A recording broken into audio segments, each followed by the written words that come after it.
반갑습니다. 5월 29일 금요일 큐티 스케치 시간입니다. 오늘 본문은 신명기 25장 11절부터 19절까지의 말씀입니다.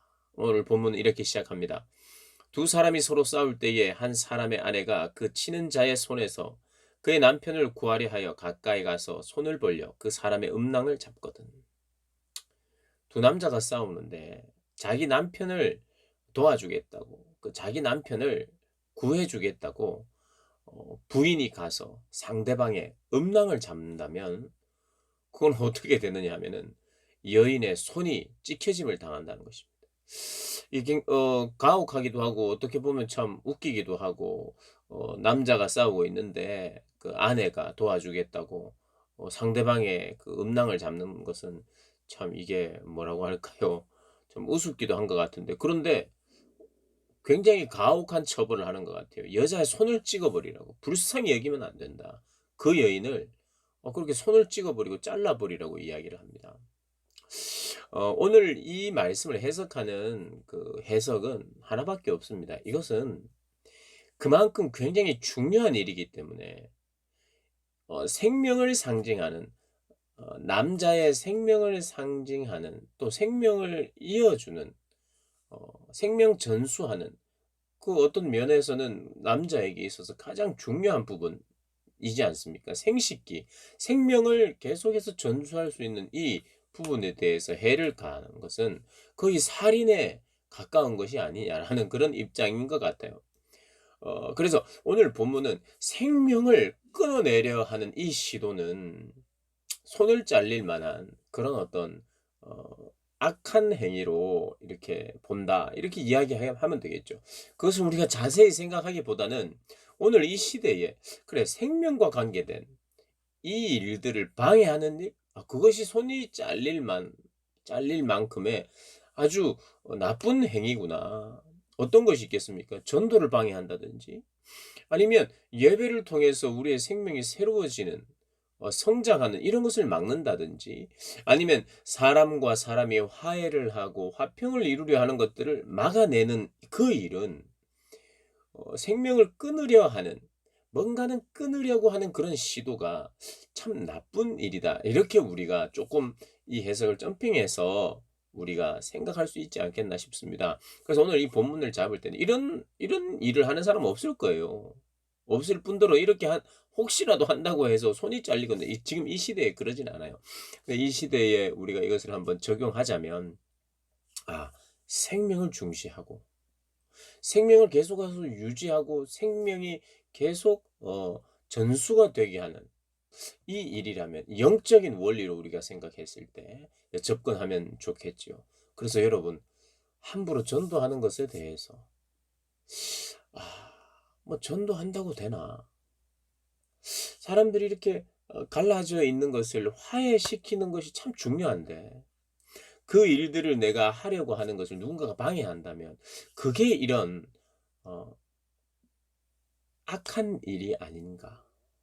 여러분, 어 내 자신이 못할지언정 내가 누군가를 화해시키기를 원하고 화목자가 되기를 원하고 중보자가 되기를 원하고, 또 다른 이들을 성장케 하기 위한 열정이 있고 열심히 배우고 익히고 싶어서 막 성경 공부도 하자, 우리가 기도도 하자, 뭔가 모임을 만들어 내려고 하고, 또 어떤 것들이 있을까요? 뭐 이런 여러 가지 거룩한 일, 생명력이 있는, 내 생명이 자라는 그 일을 내가 못할지언정 그것을 방해하는 일을 하는 사람이 있을 수 있느냐? 있을 수 있어요. 내가 못하면, 내가 안 하면 안 하려 할 수 있습니다.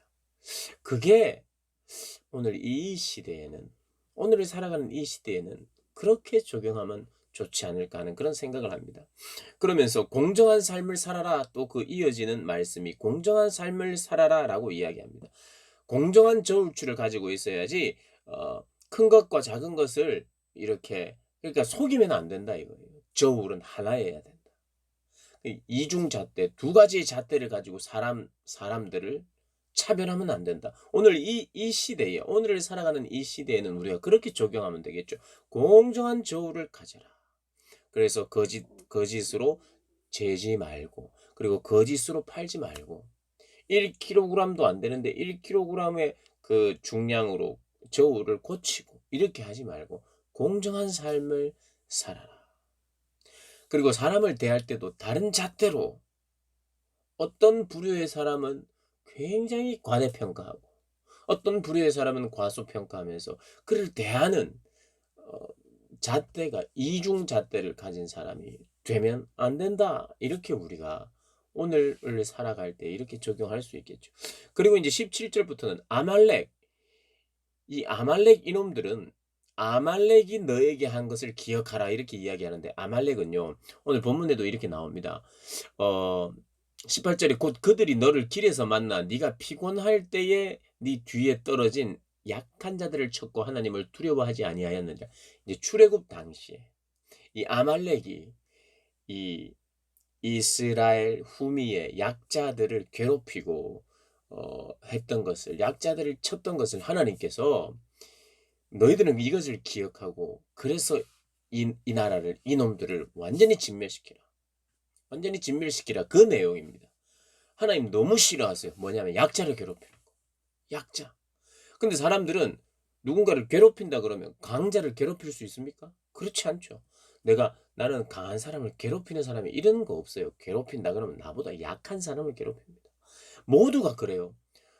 어떤 사람은 참 괴롭히는 걸 좋아해. 그 사람은 누구를 괴롭힌단 말입니까? 약한 사람이에요. 근데 하나님은 약한 사람을 괴롭히고 약한 자들을 돕지 않는 것을 너무 싫어하세요. 너는 그 약한 자를 상대로 괴롭히는 그놈들을 기억해서 그런 악한 것들은 제거해야 된다. 기억해라.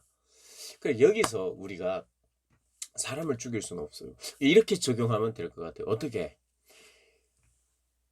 오늘 이 본문을 보니까 "너희는 천하에서 아말렉에 대한 기억을 지워버리라." 아말렉에 대한 기억을 지워버리라. 이게 무슨 말이냐면, 아말렉은 약자들을 괴롭히는, 정말 하나님이 싫어하는 그런 자들의 대명사라고 할 수 있죠. 약자들을 괴롭히는 이 모습. 아말렉이 그런 종자들이 있었다라는 것을 기억하지 못하도록, 아말렉이라고 하는 존재 자체를 기억하지 못하도록 씨를 말려버려라. 그건 이 시대에 이렇게 적용할 수 있겠어요. 기억조차 나지 않도록. 여러분, 기억이 된다는 것은 뭘 암시합니까? 뭐 내일 본문에 인제 기억에 대한 이야기를 하겠지만, 기억은요, 안 좋은 기억, 악한 기억, 죄에 대한 기억이, 내가 그 기억을 자꾸 하면서 '죄를 안 져야 되겠다.' 회개하는 기억이 아니면, 그 어떤 악한 것에 대한 기억은 다시 꿈틀거리면서 다시 일어나면서 다시 세워지려고 하는 성질이 있어요. 그러니까 완전히 진멸하라. 블레셋이든 그 가나안 땅에 있는 일곱 족속들, 가나안 일곱 족속들을 완전히 진멸해야 되는데 그들의 악함 때문이라는 거예요. 기억조차 못하도록 완전히 진멸하고 제거해야 되는데, 왜냐하면 그것을 기억하고 조금 묵상하고 생각했다가는 그 악들이 나에게 다시 일어나기 시작하는, 그래서 진멸해야 되는 것들이다. 진멸해야 되는 것들. 오늘 본문을 보시면서 생명을 전수하는 일, 생명력이 흘러가는 일을 내가 하지 못하는 사람이 되어서도 안 되는데 오히려 방해하는 사람이 혹시 되지는 않는가 돌아봐야 되고요. 두 번째, 나는 공정한 잣대로, 이중 잣대가 아니라 다른 잣대로 사람을 대하지 않고 한 잣대를 가지고 사람들을 대하고 있느냐. 세 번째, 안 좋은 기억, 악한 기억은 내 속에서 어, 이 뭔가 작동되지 않도록 완전히 씨를 말리는 것 중요하다.